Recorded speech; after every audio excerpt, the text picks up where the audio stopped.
आप सभी को मेरी ओर से प्रणाम। स्वागत है आप सभी का ग्रीशानंद शास्त्री यूट्यूब चैनल पर। आप सभी के प्रश्न हैं नित्य पूजा पाठ करने वाले साधकों के। 6 प्रश्न हैं आज की इस वीडियो में। बड़ी ध्यान से आज की इस वीडियो को सुनिएगा, समझिएगा, क्योंकि यह प्रश्न आपके अपने हैं और आपसे जुड़े हुए प्रश्न हैं। कोई भी आपसे पूछ सकता है, आपको इन प्रश्नों की समझ अवश्य होनी चाहिए। तो आइए आज के इन मुख्य पूजा से जुड़े हुए 6 प्रश्नों को हम लेने का प्रयास करते हैं। जो कुछ कहूंगा शास्त्र प्रमाणों के साथ कहूंगा, विश्वास मेरे पर नहीं, शास्त्र प्रमाणों के ऊपर कीजिएगा। आइए आज कुछ अच्छा सीख लेते हैं। तो आज की इस वीडियो में पहला प्रश्न है, यदि सूतक लग जावे तो सूतक लगने के उपरांत यदि हमारे घर में लड्डू गोपाल जी हैं तो उनकी पूजा, उनकी अर्चना, उनके भोग की व्यवस्था कैसे करें। तो कई प्रकार की शंकाएं हैं। कुछ लोग कहते हैं, अब शास्त्र क्या कहता है उसको समझिएगा। यदि घर में सूतक लग जावे तो आपने किसी भी प्रकार से देवताओं की अर्चना नहीं करनी चाहिए। संध्या देवार्चने पूजे सूतकम ना कार्येत।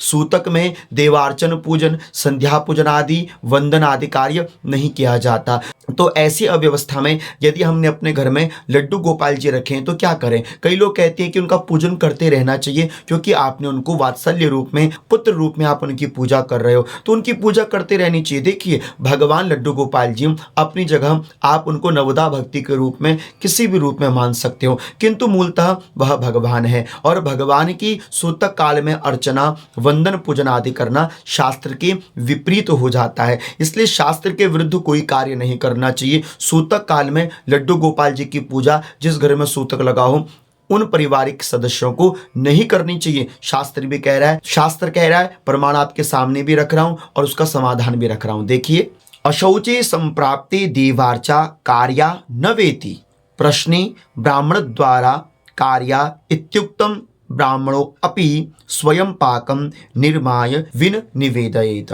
अब यहाँ पर शास्त्र क्या कह रहा है कि सूतक काल में देवताओं की अर्चना नहीं करनी चाहिए, और ऐसी अव्यवस्था में क्या करें, बोले किसी सज्जन व्यक्ति के द्वारा, किसी वैष्णव के द्वारा आप अपने घर में लड्डू गोपाल जी की पूजा उनके द्वारा करवा लीजिएगा। अर्थात कि स्वयं ना करते हुए ब्राह्मण के द्वारा, किसी शुद्ध पवित्र व्यक्ति के द्वारा जिनको सूतक पातक ना लगाओ, अथवा जो वैष्णव हो अथवा जो भगवान का उपासक हो, साधक हो, उनके द्वारा भगवान को भोग पूजन इत्यादि करवाना चाहिए। किंतु सूतक काल में स्वयं अपने हाथों से भगवान की पूजा अर्चना नहीं करनी चाहिए। दूसरा प्रश्न है, और बड़ी शंका उत्पन्न होती है इस प्रश्न को लेकर, हमसे दीपक बुझ गया, अखंड दीपक हो अथवा नित्य पूजा में दीपक हो, तेल डालते हुए, घी डालते हुए दीप बुझ गया। अब ऐसी व्यवस्था में हमारे मन में शंका आ जाती है, कहीं अनहोनी ना हो जाए। यह सब कुछ फिल्मों में होता है, रियल लाइफ में ऐसा कुछ नहीं होता। आप यदि सच्चे साधक हो, भगवान के उपासक हो और येन केन प्रकारेण भूलवशात यदि दीप बुझ जाता है, उसका दोष नहीं लगता। दीपक बुझने का दोष कब लगता है, इसको सुन लीजिए, शास्त्र में लिखा हुआ है, नैव निर्माण ये दीपम देवार्थम उपकल्पितम दीपहर्ता भवेत अंधा काणो निर्वाण को भवेत। आहनिक सूत्रावली में यह प्रमाण है कि दीपक को बुझाने वाला अंधा होता है, दीपक को बुझाने वाले को दोष लगता है, और यदि भूलवशात दीपक बुझ जावे तो उसका दोष नहीं लगता है। इसलिए आप अपने मन में किसी भी प्रकार से दीप बुझने की शंका को ना लें। येन केन वशात दीपक बुझ भी जाए उसका दोष नहीं लगता। आप पुनः से दीप प्रज्वलित करके भगवान के श्रीमुख के निकट रख सकते हैं। तो आपके मन की यह शंका का निवारण हो गया होगा। तीसरी शंका है जो यजमान के और ब्राह्मण के दोनों के मन में रहती है। यजमान कहता है पत्नी को बाएं में बैठाएं, दाएं बैठाएं, अथवा ब्राह्मण कहता है कि पत्नी को अपने दाएं हाथ में बैठाएं, बाएं हाथ में बैठाएं। कई लोग इसके विषय में तर्क वितर्क को तर्क करते हैं। पूजन पाठन के समय पत्नी को पति के किस अंग में जाकर बैठना चाहिए, शास्त्र इसके विषय में निर्णय देता है। आप पहले प्रमाण को ध्यानपूर्वक सुनिए। व्रतबंधे विवाहे च चतुर्थीय सह भोजने व्रतदाने मखे श्राद्धे पत्नी तिष्ठति दक्षिणे सर्वेषु धर्म कार्येषु पत्नी दक्षिणतः शुभा अभिषेके विप्रपाद प्रक्षालने चैव वामतः। शास्त्री ने क्या कहा, शास्त्री ने यहाँ पर निर्णय दिया कि जब भी आप अपने घर में कोई भी छोटे से बड़ी पूजा पाठ करते हैं, पत्नी को हमेशा सदैव अपने पति के दाहिने हाथ में बैठना चाहिए।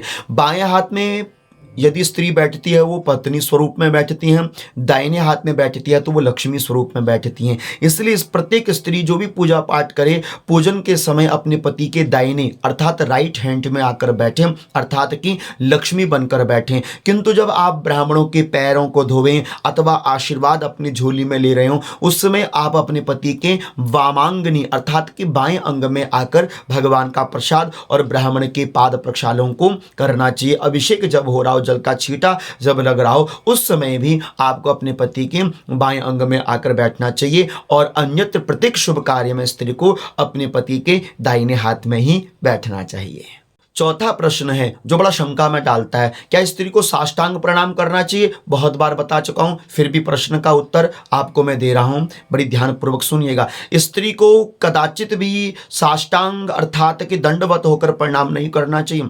कई माताएं समझती भी हैं कि दंडवत प्रणाम नहीं करना चाहिए, किंतु फिर भी वो शास्त्र की मर्यादा के विरुद्ध कार्य करती है। अनुचित कार्य कभी मत कीजिए, उचित कार्य शास्त्र सिद्धांतों के अनुसार करिए। किसी भी स्त्री को दंडवत प्रणाम, साष्टांग प्रणाम नहीं करना चाहिए। कौन कहता है? शास्त्र कहता है। आप चाहे तो देख सकते हैं धर्म सिंधु के अंतर्गत दिया हुआ यह प्रमाण।